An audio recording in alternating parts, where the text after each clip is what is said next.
It's only week 2, but one of the most anticipated games of the NFL season is upon us. On Sunday, Peyton Manning and the Denver Broncos take on Eli Manning and the New York Giants. It is the third meeting between the brothers, with Peyton winning the first 2 matchups. Jim Nantz is the lead play-by-play announcer for CBS Sports. He will call the action at the Meadowlands. Good morning. Might be the last meeting between the two. The way the schedule works out, they're not scheduled to face one another again until 2017. Peyton would be 41.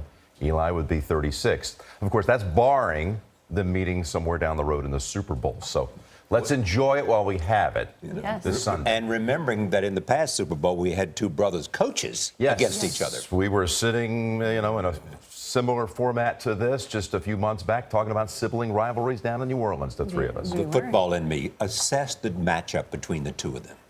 Well, the Broncos are right now the favorite to maybe win the AFC and go to the Super Bowl, particularly off their blowout win over Baltimore last week. Peyton happened to just throw for 7 touchdowns last week.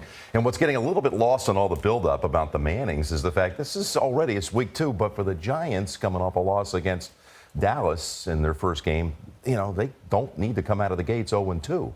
And I'm sure everybody that's involved in this game is ready to get down and let's just play it. And get away from all the talk about the 2 brothers playing. What about Archie and Olivia, of course, the Manning parents? It's got to be tough, when your 2 sons are playing against one another, but at least they get to sit there and they can privately cheer both sides, right? Well, they're wonderful people. And they've, their sons, not only Peyton and Eli, but the oldest boy, Cooper.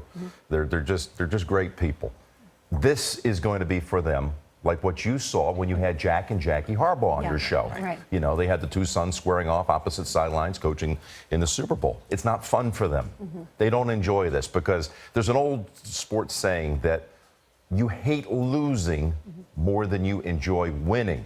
And they know coming out of the game on Sunday, one of the boys is going to be on the short end of that score. Do we automatically say that Peyton is a better quarterback because of certain aspects of his career, or do we say Eli's a better quarterback because he's won more Super Bowls? Well, that's the whole juggling act there. You got Eli's 2-time Super Bowl MVP, 2 rings. Peyton has 1 ring. Peyton, the most decorated regular season MVP in the history of the league. He's won it 4 times. I don't know. Listen. Eli's going to have, a few more years to play down the road whenever it finishes for Peyton. I don't think we can judge that until it's all complete. Give me something. Who has the best arm?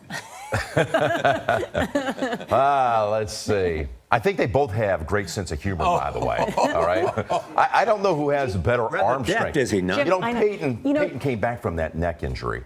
So his arm strength was in question about a year ago at this time. And then, boom, he peels off 11 straight wins, and now he's throwing the football like he did 3-4 years ago. So, Jim, did you know that Charlie was a quarterback? Yeah, I found that out recently. Let's see that throw. A long time ago. Yeah, starting quarterback. Starting quarterback, yes. A long time So ago. you should tell me, which one do you think is the better quarterback?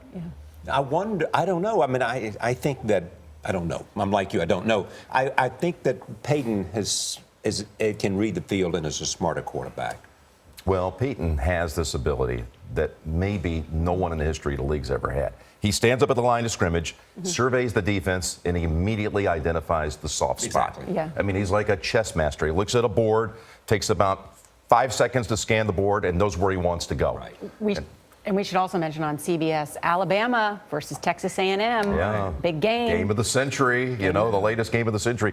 Johnny football against Alabama. This was the game last year that really won him the Heisman. And that's tomorrow on CBS. And I know Craig Silver and Steve Milton are going to be down there producing and directing the game. They've already talked about having a Johnny cam.